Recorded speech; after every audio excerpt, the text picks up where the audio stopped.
2021 Jeep Gladiator Mojave First Test, Kickin Trail. Jeep gives the Gladiator more of what you want while taking little away, just don't tow with it. Off-road capability is a game of trade-offs. Long travel suspension increases wheel articulation for better traction and stability but reduces payload and towing capacity. Low gears multiply engine torque applied to the wheels but limit your top speed and fuel efficiency.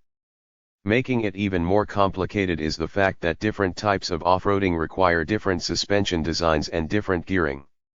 You wouldn't know it if you drove a 2021 Jeep Gladiator Mojave, though.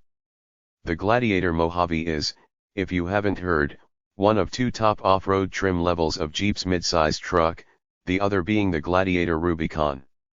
It starts with all the capability of a standard Gladiator and adds 2.5-inch diameter internal bypass Fox chokes with remote reservoirs, hydraulic bump stops for the front suspension, a wider front track, a manually lockable rear axle, a brake-based torque vectoring front axle, and Falcon Wild PK/T3W tires.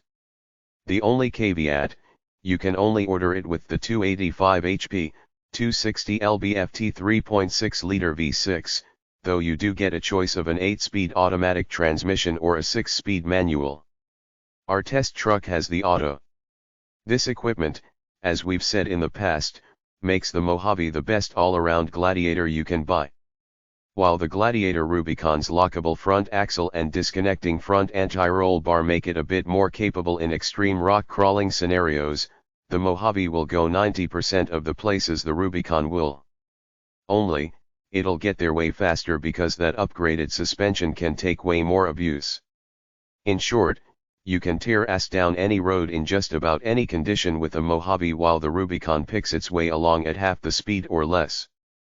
Put them both on pavement and strap some instruments to them, though, and you'll find they're basically identical.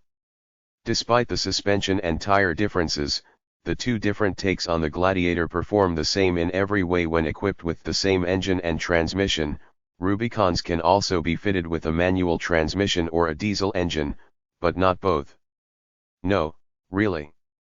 Take acceleration, the Mojave needs 8.6 seconds to hit 60 miles per hour, dead in between the three Rubicons we've tested, 8.1 to 8.7 seconds.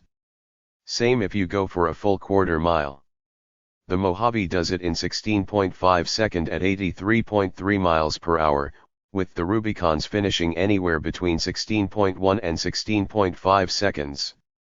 It's the same with braking and handling. The different tires, different track widths, and different springs and dampers all make a huge difference off-road, but at the test track, they work the same way. The Mojave needs 133 feet to stop from 60 miles per hour, and the Rubicon needs between 129 and 133 feet.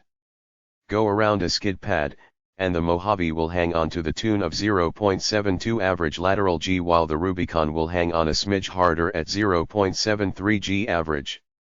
Go full send around our figure 8 course, and you'll see the same thing.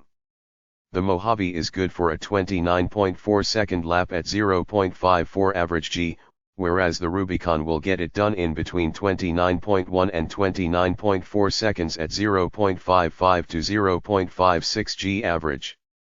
The Gladiators even get the same fuel economy at 17/22/19 mpg city/highway/combined. This all shouldn't be much of a surprise considering they have the same aerodynamics and weigh within 24 pounds of each other.